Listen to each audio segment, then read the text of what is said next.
Well, welcome everyone. Good afternoon. Welcome to the series Mud Talks, Being Resilient in a Volatile and Uncertain World with Carmen Lee, class of 94. My name is Vanessa Chu. I am the Assistant Director in the Office of Alumni and Parent Relations.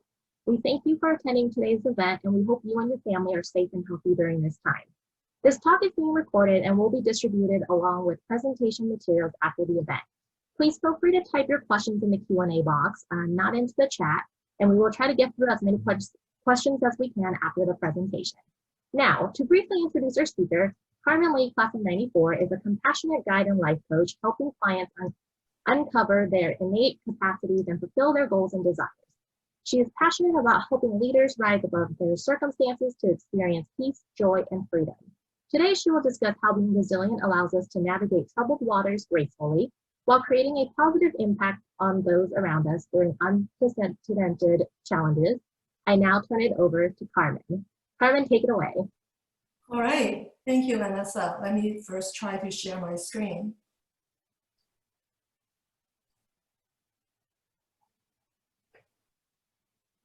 Everybody see that, I assume, the slide? Okay, great.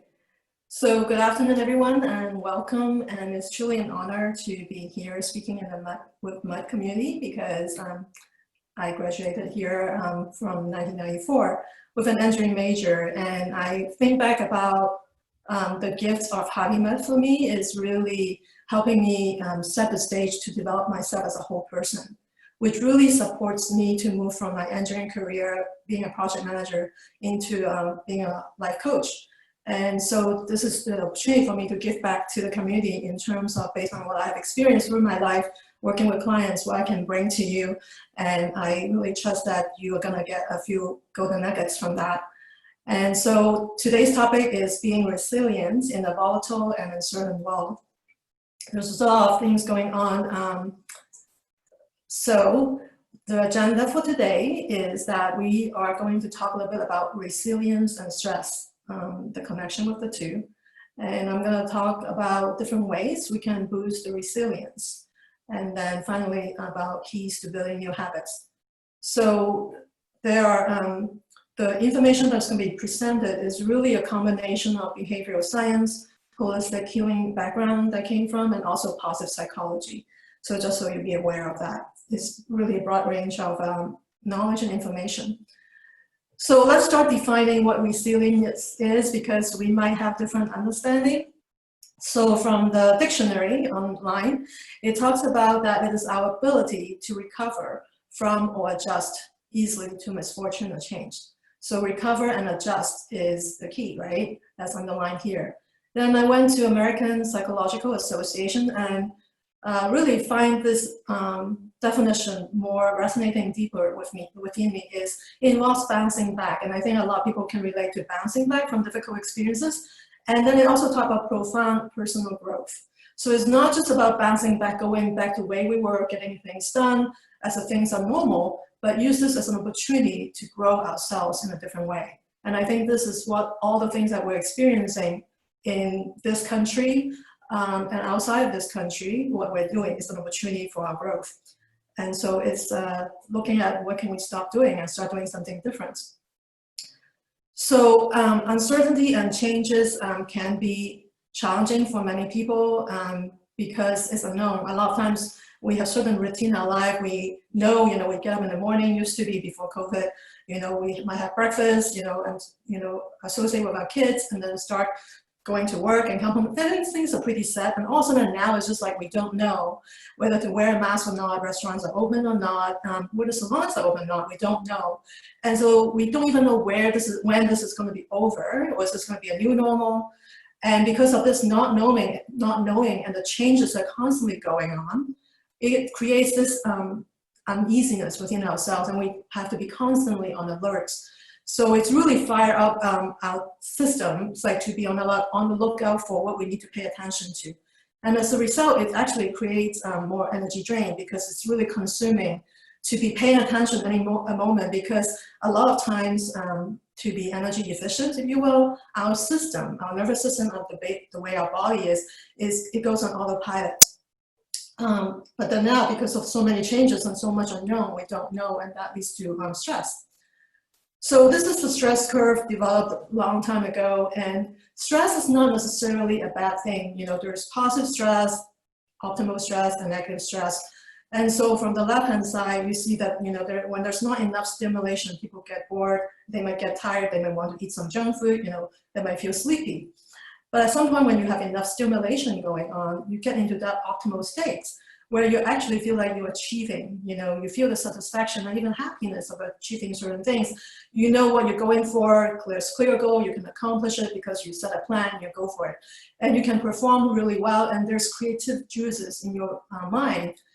So you're stressed enough but to be productive, so it's not really causing any hormone discharges that is blocking you or the blood flow get cut off. And we can make a lot of progress in our life, and trust actually gets built because there's not a whole lot of fear in there. And we're more motivated to take initiative to whether to work on a project home or at work. But when we get too much stress, when it keeps moving on to the right-hand side, then there's pressure going on, and we might feel fatigued and tired, which is a different kind of fatigue when you're on the left-hand side of the curve, right?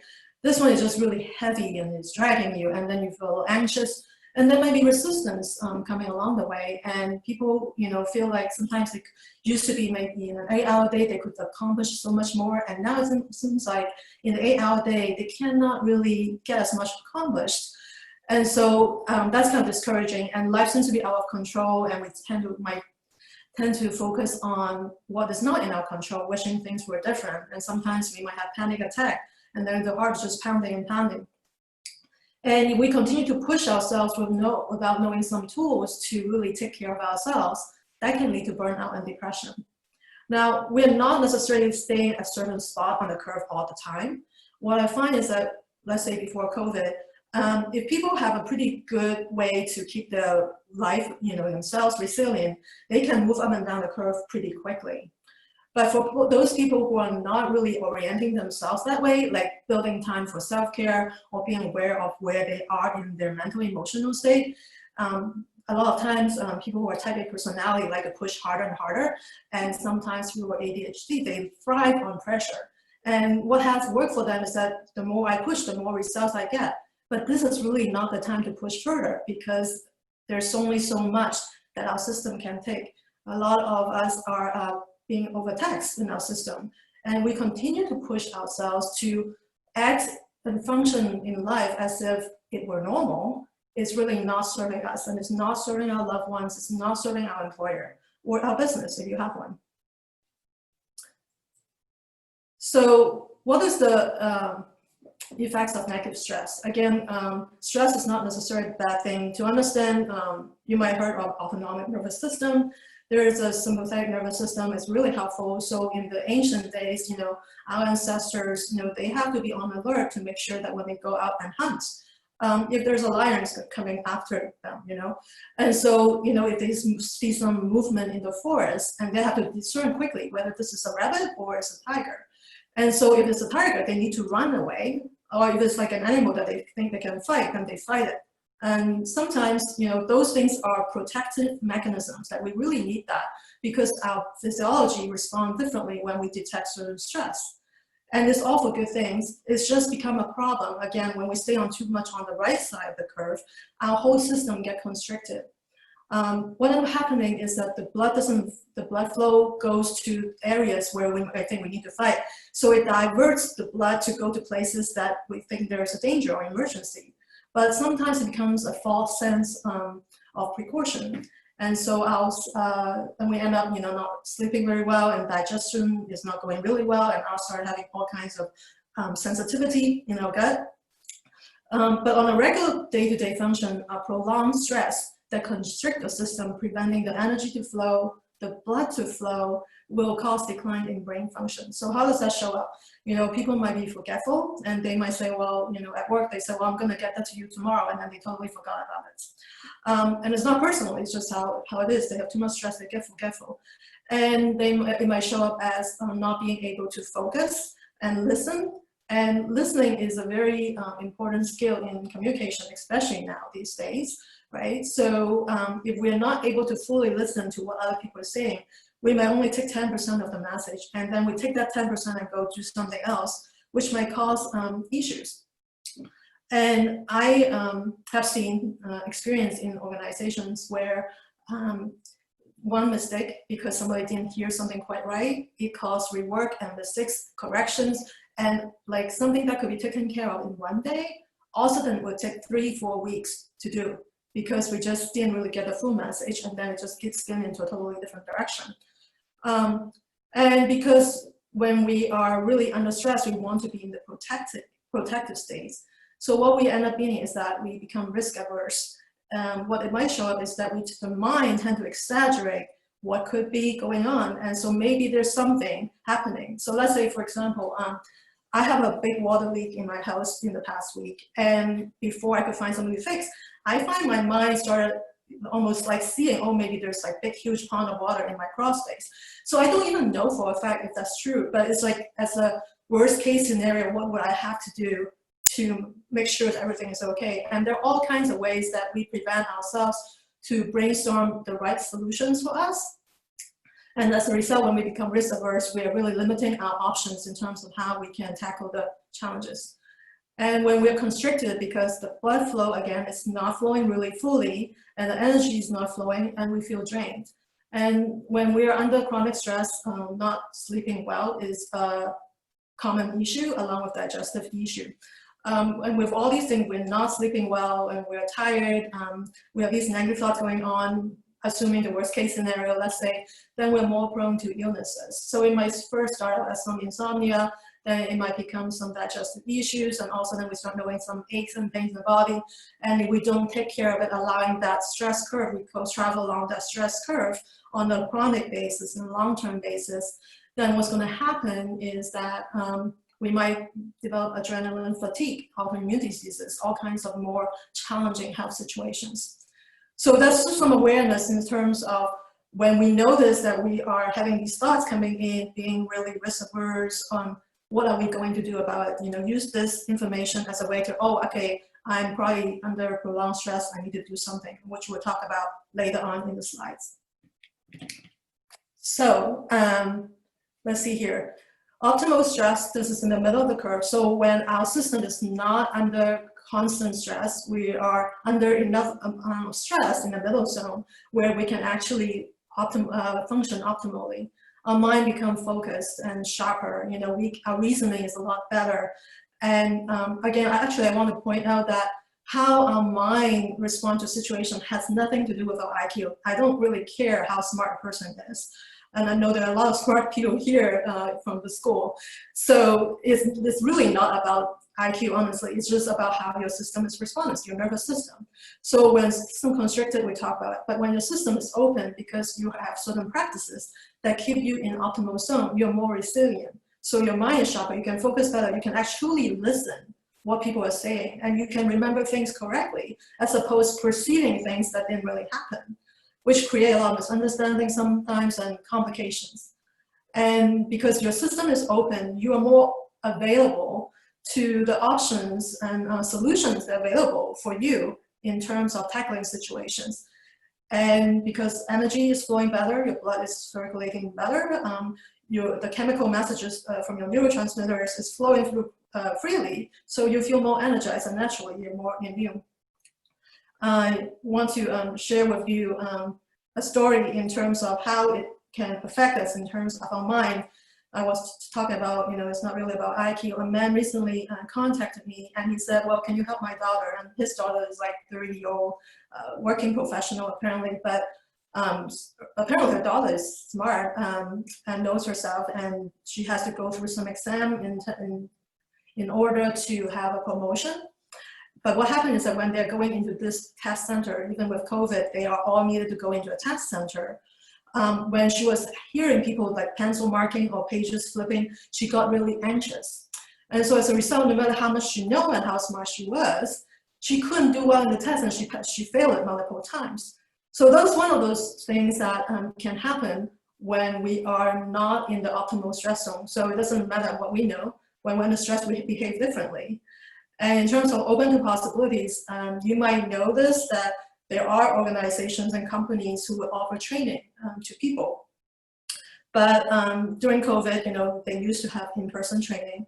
And there are companies and organizations who are more willing and ready to pivot over to online training. You know, I've been watching the Mud News in terms of how to get students ready for fall, right? That's being agile and innovative on how we can make this work. But there are companies and people and families who say, well, I'm just going to wait for COVID to go away. I think it's just going to go away. And we're just shutting down possibilities instead of opening up to, okay, so maybe COVID will go away. Maybe everything will go back to normal. But in the meantime, let's explore how to provide training, education, development for staff, for our students, so that everybody can benefit. And how can we support our parents to do the best work, because they're not trained to be, you know, teaching these kids, you know, all this time. So I think the main message I want to share here is that when you notice somebody make a decision or take an action, you or you notice about others, don't jump to judgment so quickly, because it's just maybe they're under a lot of stress, so it causes them to behave irrationally. So boosting resilience from a mental perspective, we're a whole human being with mental, emotional, spiritual, physical aspect. But I want to focus on the thinking part, because the mental aspect is huge. We are wired because of our protective mechanism. We are wired to be Velcro for negative thoughts. Like we just want to make sure that like all these things we have 60,000 thoughts or something like that in our mind. And a lot of times if you catch yourself, you're aware, you will notice all these things that are coming in that are quite negative. This could be about yourself, about others, what's not going right with the world. I don't really like this. I wish this were different. All these are happening. It's just how we're wired. And we're Teflon for positive. So negative thoughts tend to stick with us longer, while positive thoughts tend to just go away. And this is important, right? So Henry Ford said, whether you think you can do something or you think you can't, you're right. You're your master, mistress, or your destiny. So whether you think this is going to go well for you or not, it really affects the choices that you make. And you think, well, if nothing can be changed, then you're more likely not going to do anything. And so how do we actually rewire our brain so that we can be more resilient and noticing these thoughts coming in as the way we're wired, but able to quickly turn around so that we can become more constructive with our life? Which leads us to boosting resilience on the mental level. So one of the most common thing that positive psychology talks about is we know, we have a tendency, especially when we're stressed or even regular life, tend to have these negative thoughts and criticisms and judgment. Let's start looking at what is going right in the world. Some of these things I share with you is very basic, but it's powerful if you choose to follow through and practice that. And gratitude journal is one of my favorite. I've been doing it for years. And what happens is that what you do is that you have a journal, and you can do it using an app, or you can write in a notebook or diary, however you write, you will. And you just look at your day each day. So let's say name 3 things that have gone well for you today. 3 things that you're grateful for. Big and small, it doesn't really matter. And that's one way to do it. And they say that it's actually good to actually write it down, whether it's on your phone or on a piece of paper. It actually allows you to savor the experience, allowing that to sink into you for 20-30 seconds. Then you truly receive and feel that gratefulness. When it's just a mental process, you can go really quick and then just move on. So people say, well, I count my blessing. We think really fast, 60,000 thoughts a day, you think about it. So when we say a blessing, it can happen in less than a second. But when you actually take the time to write it down, you're really able to absorb that. And it's really about embodying and feeling that experience of gratitude. The other way to do gratitude is that you can set a reminder for yourself and say, every hour or every 3 hours, you just look around, pause for a minute, and look around what's going right. What are you grateful for?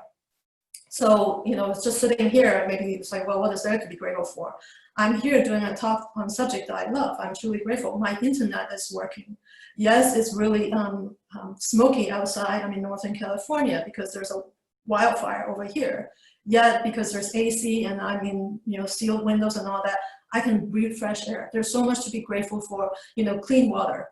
Things that we normally take for granted that we don't think about. This is the time to really start focusing on what is going right in our world. When you start focusing more, what you choose to focus on what is going right, you're going to see more of that.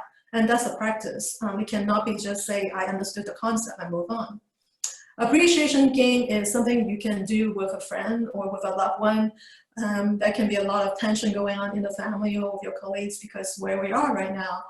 And what you can do is, set 5 minutes aside, every night if it's with your spouse, you can just say, hey, let's do some appreciation to generate some good positive vibe between the two of you. Because sometimes maybe, especially at this time, it's really around what needs to be taken care of. And we might neglect on taking time to appreciate what we love about the other person.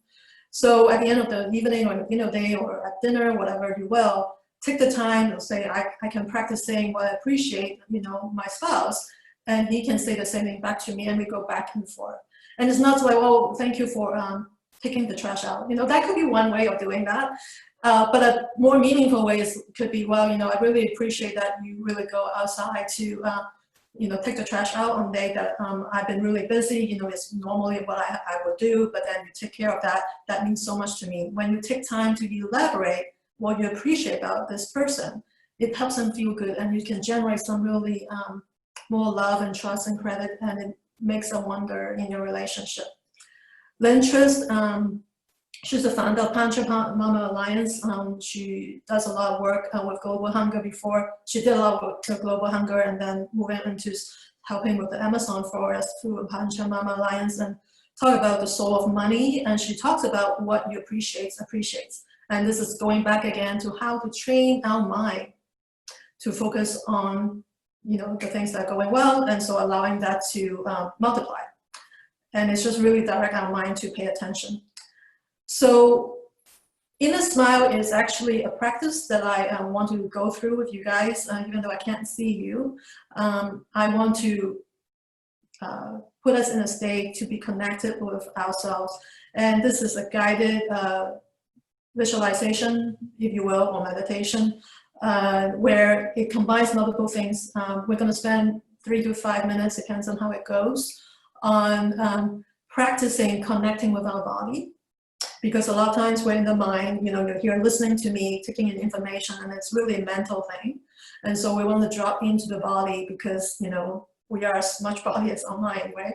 And the inner smile is really saying gratitude to different parts of us, which is an expression of appreciation for, organs in our body that we probably don't even think too much. We just expect them to work when they work well. And so if you will join me, that would be great. It's going to be just 3 to 5 minutes. I'm going to look at the time here.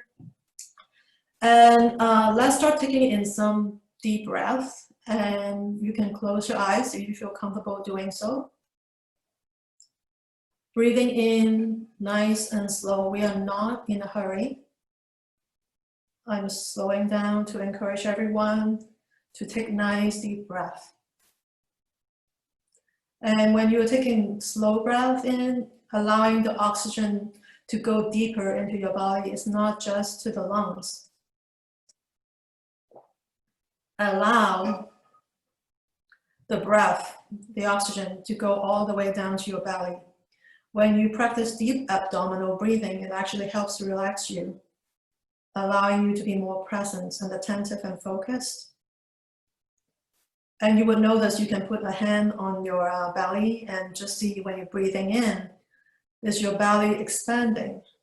Well, if it is, that means that you're directing the air, the oxygen into your belly. That's deep breathing, that's great. And when you exhale, you will feel that your belly contracting. And breathing in slowly, effortlessly. Breathing in and out. And just tune into your body, your core. Breathing in and out. And if you like, you can start a little smile on your face. And imagine, let's start connecting with our lungs, both sides of our lungs. And just smile to the lungs and say thank you. Thank you so much for all the work that you've been doing throughout my life. Allowing me to get fresh air, allowing the oxygen to travel through my body. Thank you for doing that without me needing to think that you were doing it. Sustaining my life, allow oxygen to go through my body every day, every moment, whether I'm thinking about it or not. And if you like, you can visualize, imagine that your lungs, both sides, both lobes, smiling back at you. Like, wow, you know, thank you for thanking me. You actually notice me. You're not taking me for granted anymore. Thank you. And then let's slowly move on to our hearts, which is more or less slightly on our left side of the body. And we smile to our hearts and to say, thank you, hearts, for pumping blood, circulating blood throughout my body all this time. You're critical for my well-being, for me being alive. Thank you for really helping me all this time. And you can visualize, you know, your heart smiling back at you as you continue to breathe gently, slowly, connecting with your heart. You don't need to exactly know where the heart is if you don't know where it is. You know, imagine it, make it up. It's right on your left-hand side of your body. And just say a few words of gratitude to your heart. And imagine your heart saying, thank you for thanking me, just smiling back at you. And let's gently move on to our stomach. And with that smile, we're smiling in our stomach and say, thank you, stomach, for digesting food, assimilating, breaking them down, you know, into waste and nutrients for my body to absorb. And letting me know, you know, maybe there's certain food that I shouldn't be eating, you let me know. Thank you for teaching me what my body will take or not, what is good for me and what is not so good. But most importantly, thank you for processing the food for me all this time without me needing to think about that. That saves me energy and attention and time. Thank you.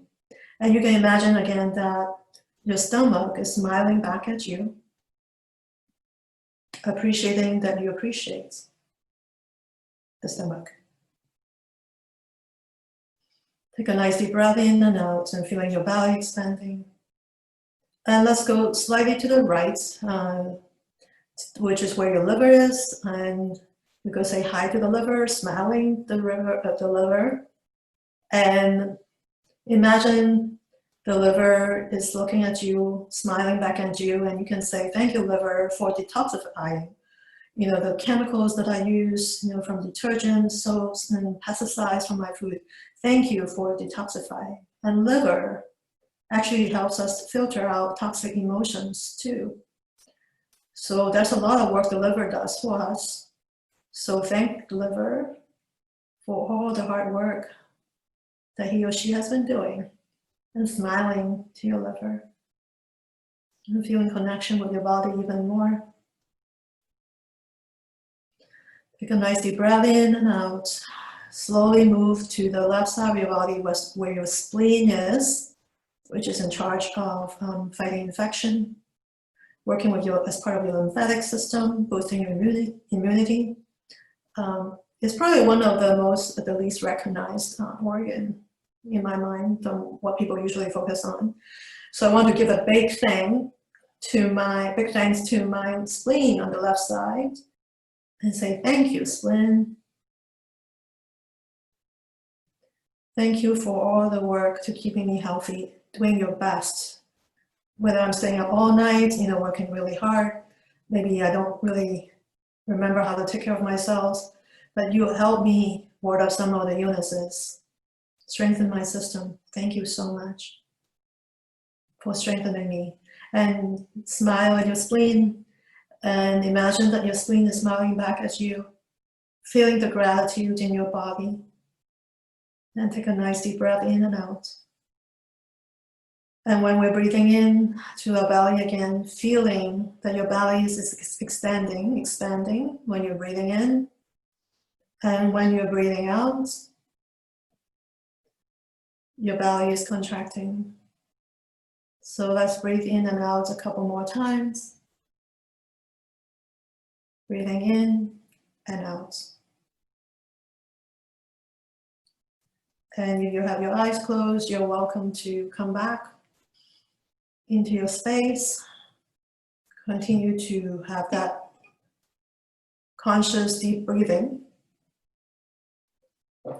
And if you care to type in the chat and share what you are experiencing, you know, one word, not long sentences, a couple of words, you know, if you notice anything different for you as a result of this exercise, you're welcome to do so now on the chat. Tingling, great, thank you. Yeah, you're sensing energy, that's beautiful. So what this just did is that when we are taking deep breath, good, peace, great.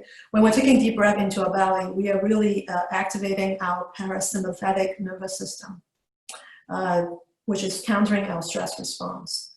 And it's really helpful, you know, to take a moment, you know, not putting on the slide here right now. It's really a good reminder, so a reminder, you know, every hour if you like, to say, okay, deep breath now. Because a lot of times we do shallow breathing up to here, this part of our body, and that's actually not really helping because it's actually triggering this sympathetic nervous system, which is related to our fight or flight, the stress response. Yeah, so I'm glad that you're feeling peace and calm. Beautiful. So let's move on a little bit. So earlier in the talk, I mentioned that these are the times where we really want to start thinking about what is the opportunity for our personal growth. I talk about the type A personality where, you know, sometimes you like to drive, and I was more like that in the past. I was project manager, you know, I drove project, met deadline, met schedule, you know, and it's kind of like the picture on the left side here. It's like, let's push it harder, you know, we want to bounce back quickly because we want to meet the demands of life. And I really think that what life is calling us now is to pause, be more connected with ourselves, as opposed to the doing, all the things to do, and thinking. Let's reconnect with our whole body and see what actually might be a new breakthrough that actually help us to be more productive and get more results. And there's a lot of research that's indicating that there's a strong connection between resilience and happiness. So happy people tend to be more resilient, and that's what they found. So to me, you know, this is more functional with that kind of essence of playfulness, you know, take life a little lightly, not too seriously, because there's a lot of heaviness in the news, in the life, and struggle enough. And so it's really asking us to, okay, how can we change this around? You know, how we are, how we carry ourselves affects everybody around us. So it's probably sometimes a lot easier. We project our feelings onto somebody else and say, well, if they were only somebody different, behave differently, I would be better. And this is really about, well, when I come into my center and my core and be the best that I can be, have that lightness of being that resilient, peaceful, calm self, regardless of what's happening, I actually have that ability to affect change and influence others to be better than who they are. And so, so I want to invite you, instead of thinking about resilience as a way to pushing harder, driving things further, get more things done, or pretend COVID was never here, and expect us to deliver products and services the same way as we used to, expect performance to be the same, we might be asking a little bit too much. I think we might need to give ourselves some slack and achieve that, you know, recognizing, okay, we're all going some challenging times here. How can we bring more lightness to it, to lighten up the atmosphere so that we can be more creative in terms of our thinking, be more agile and coming up with different ways to approach problems. So in research, there are 4 main happy chemicals, and because happiness is so strongly connected with resilience, so I'm moving to talk about some of these hormones. They do many things for the system, for our nervous system, for our body, and all that. But I want to talk about how they are considered feel-good or happy hormones, if you will. And that's, if you do the things that boost the release of these hormones, that can boost happiness, which also boosts the resilience. And a lot of these things are pretty easy. Some of it you might be doing already. Serotonin, you know, exercising. Any form of exercising would be fine, you know, exposure to sunlight. And certain foods. Certain foods would mean, you know, complex carbohydrates like carrots, It could be sweet potatoes, turkey, chicken, eggs, leafy green vegetables. Those legumes, lentils, if you're vegetarians, those are good. Those are foods known to have high serotonin. And they actually said serotonin is not really residing here. A lot of our serotonin is in our gut, so watching your diet is really helpful. And then there's dopamine, which is known as like a reward chemical. Dopamine gets released when we accomplish a goal, accomplish a task, meet a goal, or when we get praises. Let's say if somebody is saying appreciation to us, then dopamine gets released. Or somebody give us a gift or something, we feel rewarded, dopamine gets released. So the other thing to know about dopamine is that because it's based on reward, sometimes it can be addictive. And one reason that sometimes people might be so interested in social media, checking on Facebook, Twitter, Instagram, etc., is because of the dopamine effect. It's like, oh, do I get a like, somebody responding to my comments, and there's this back and forth, triggering the dopamine impact. And the other piece of it is like video games, right? Video games can trigger a lot of dopamine because now you move on to the next level. And so that could be another reason why, video games and social media could be addicting. It could be helpful. Again, everything is helpful up to a certain point, but when you go do too much, that becomes problematic. So it's something to be aware of. And oxytocin. Oxytocin is also known as a cuddle hormone or love hormone, and is released generally based on care and touch. When mothers carry baby, they're breastfeeding, holding the baby, oxytocin gets released. But as adults, families, just hugging each other. And that's probably one of the reasons why it's hard for a lot of people, especially those who live alone, then they don't get to really hug people, and they're missing that part. And this is also the reason why, I've heard that animal shelters have more pets get adopted, is because people need the pets to help them. Personally, I have found that stuffed animals actually can generate oxytocin.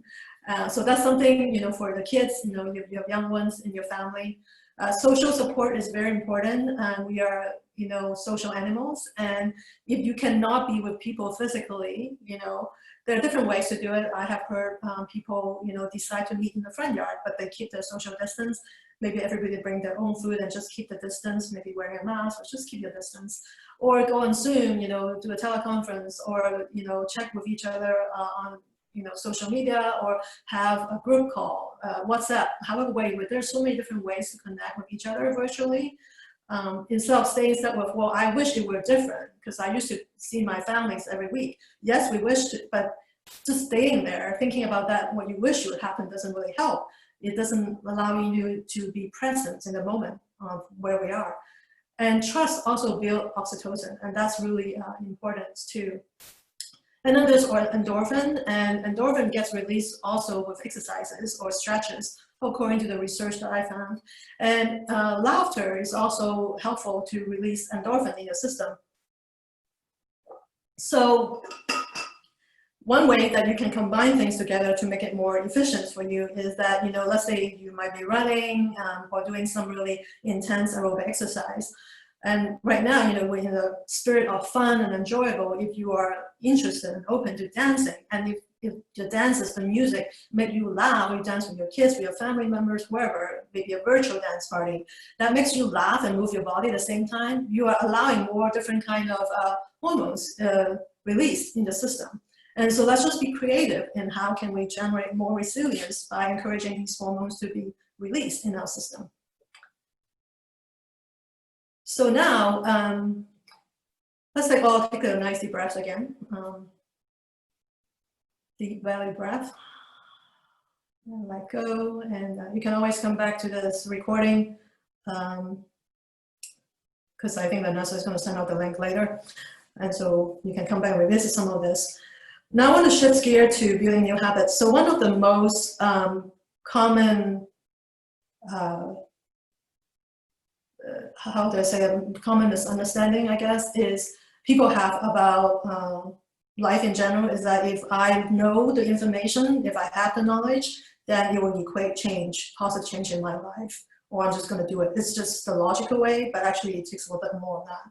So that's why I want to spend a little bit of time talking about building new habits. There are many different ways. Earlier we talked about how happy hormones can help us be more resilient. So I want to share with you that in research, they said that there are 3 main factors that affect our level of happiness, our happiness set point, which by the way can be boosted with the right strategy. But anyway, the 3 factors are genetics, circumstances, and habits. So I will ask Vanessa to launch a poll. So based on these, if all these would equal to 100%, the question here is, between these 3 factors, what percentage do you think habits contribute to our level of happiness? So take a guess, and we'll give you a few moments to enter in.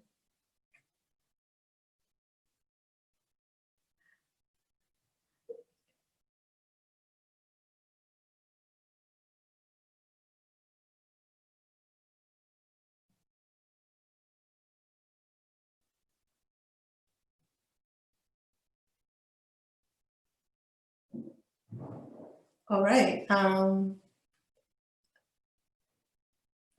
Let's see here. Vanessa, is the poll being shown to people right now? I can't tell. Yes, the attendees are viewing this. Okay, so so that's great. So at least I'm so glad, a lot of you already know that it's not 10% or 20%. And so there's like a toss between, is it 40% or 60%? So we can stop sharing the results right now. And so I can show you what they said. I don't know why. Oh, there we go. So this is what research said. 50% is governed by genetics, but actually there's a few epigenetics, which is meaning above genetics. There are things you can actually change, even though it runs in your family. But only 10% is our circumstances, and 40%, congratulations, there are many of you who have selected 40%. So there's a lot actually that is under our control. And I think sometimes we give more credit to the circumstances and forget that there are a lot of things that is in our control, to whether it's about resilience or it's about our happiness that is within our control. So that's the good news. So again, earlier I mentioned that one of the most common misunderstanding people have is that, well, once I know the information, then I'll just take action and then I'll see positive changes. And in reality, a lot of times I've been coaching with people and working in the development world for 10 years now, and change doesn't happen that logically. It sounds like it will be, but a lot of times people actually get stuck. Why? Because of these 3 factors, reasons, if you will, because our reactive nature. So we're motivated by pain or reward, and so a lot of times people will say, oh, breathing, I feel like I'm really nervous, so now I remember I have to breathe, as opposed to making it a habit. So they will only do the recommended action only when they need it. But if you think about from a credit building standpoint, earlier in the beginning, I was talking about building resilience credits, right? So whether you think you need or not, whether you're stressed or not, if you still do it, you are unconsciously building up that credit. So when something really hits you, you have a better ability to bounce back. But if you do the recommended action, whether it's breathing, meditation, exercising, dancing, only do it when you feel stressed. First of all, at that time, you probably don't think you have time for it. And second of all is, remember I talked about when you're stressed, a lot of times you'll forget things. And then either you don't do it, when you do it, even if you remember to do it, the results will not be as impactful. So just be aware of, whether we're operating in reactivity. And the second piece is resistance to change. And as much as consciously we say, oh, I really want to be healthier, happier, more resilient, perform really well, in my work, in school, with my family, have better relationship.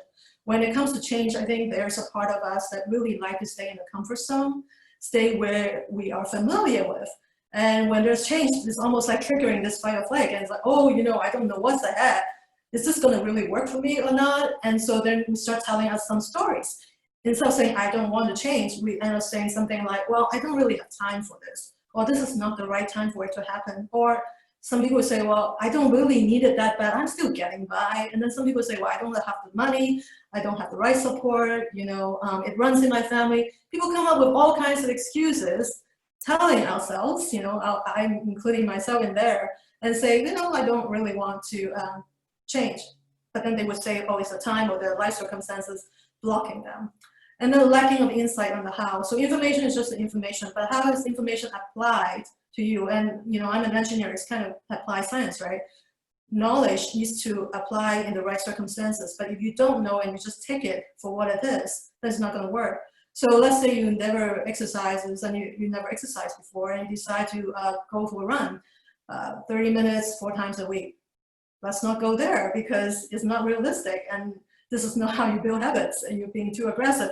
It's either you start strong and you just get burned out quickly, and you just ebb and flow. And there's an art in terms of how to build habits. And by the way, the further along we are on the stress curve on the right-hand side, the longer we stay there, the harder it is for us to build the habits. And that's where support needs to be coming in. So knowing our nature, so what can we do about it? Be intentional, be conscious about it. Knowing that we're reactive, knowing that sometimes we might be overly aggressive, being unrealistic, start with something small. When you take some small steps instead of 30 minutes running, 4 times a week, say, okay, I'm going to start running around the block, however long, 2 times a week or something. Start with something small, and then your dopamine, remember dopamine is the reward system. Yeah, I got that done, good for me. And you feel a difference, you're more likely to do that. It's like rewarding yourself or something.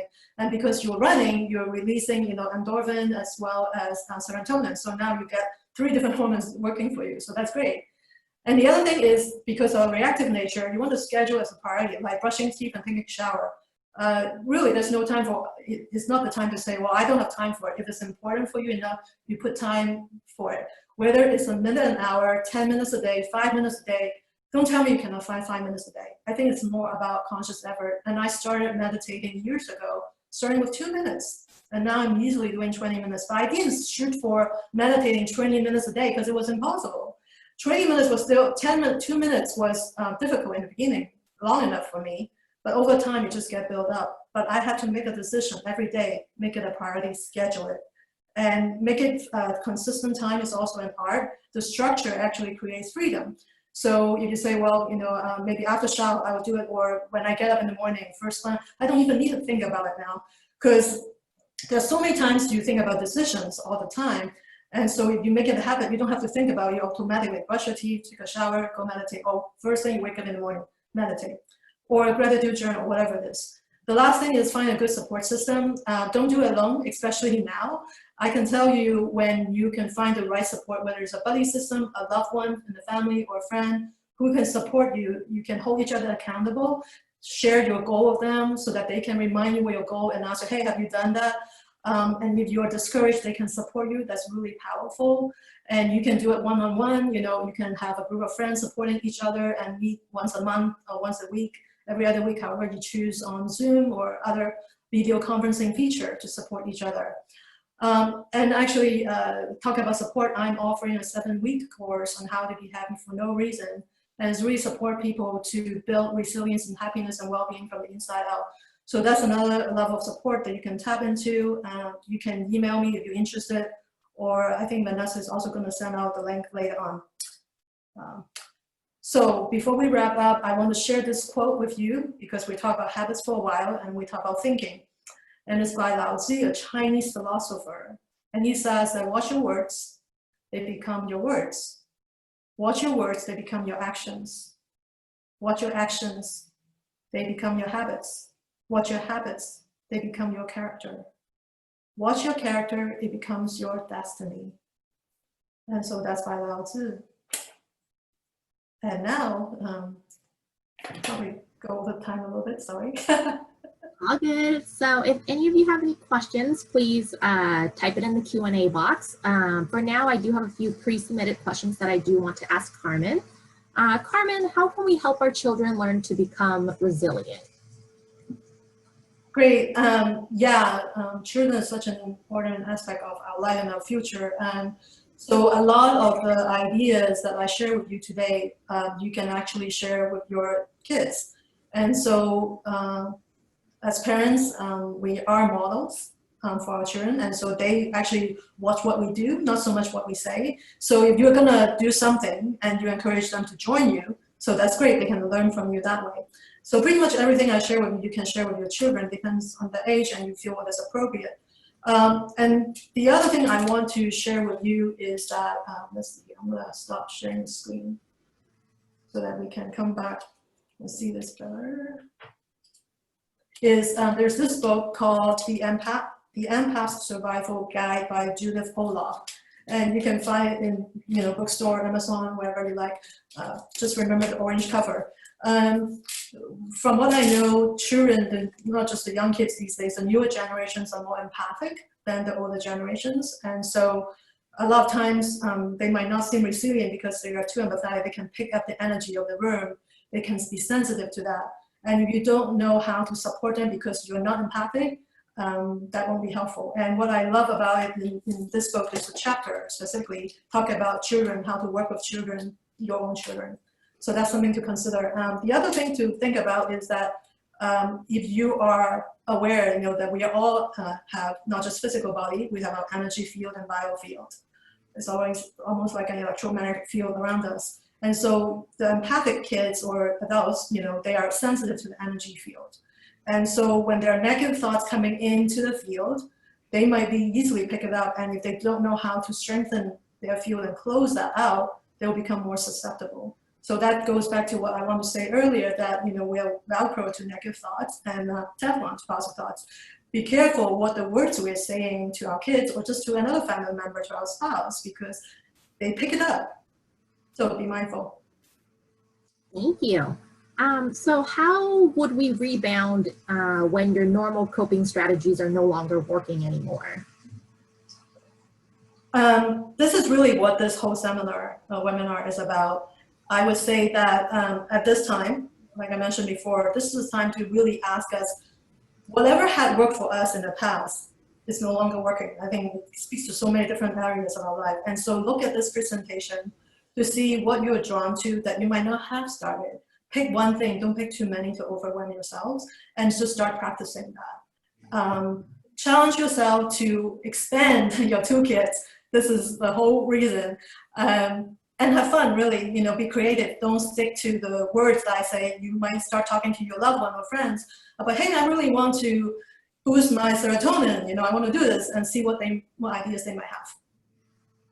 Great, thank you. This will be our last question because I do have some announcements to make. Carmen, how did you become interested in becoming a happy for no reason trainer? Were you self-taught? This is not a self-taught thing. For me to be certified as a trainer, I really need to get through some of the very specific process offered by the trainer. And Happy for No Reason is the title of a New York Times bestseller from probably 15, 20 years ago by a woman called Marcy Shimoff. She is a co-author of several Chicken Soup for the Soul books. And since then, she launched annual programs of thousands of people throughout the world to support their personal development. And I got into working with her at a very general level in a group program, and several, and then at some point there was an announcement that came in and said, she was looking to mentor 8 women for a period of time. And I knew that I wanted to, this is related to what we're talking about, when we know that what life is not working for us, we need to go to a different area, we need new support. And I kind of knew that. My intuition guided me to apply for that. And I didn't think I would get in because there were like 1,600 people applying, and that she was only going to take 8 women. And so I just applied, and I was like, and then I got interviewed. And then one thing leads to another, and then all of a sudden I was part of the 8 women in the group. And as part of the mentoring program, it was very transformational for me. And towards the end of it, it was an offer and opportunity for me to expand my toolkit to do what I'm here to do. So I decided to go for it, and that's how I got into it. That is amazing. Thank you so much, Carmen. I want to thank Carmen today for sharing your knowledge and your insights with us. And thank you to our audience for being here during your lunch hour, and then also, participating in our events. I will be following up with an email within the next week with the recording, and as well as any materials that Carmen would like me to forward to you guys. I do want to share a few upcoming events with you. So HMC and Caltech is co-hosting an event, When the Stakes Are High, You Must Network Differently, with Dr. Shireen Obear on Tuesday, September 15th at 6 p.m. Pacific time.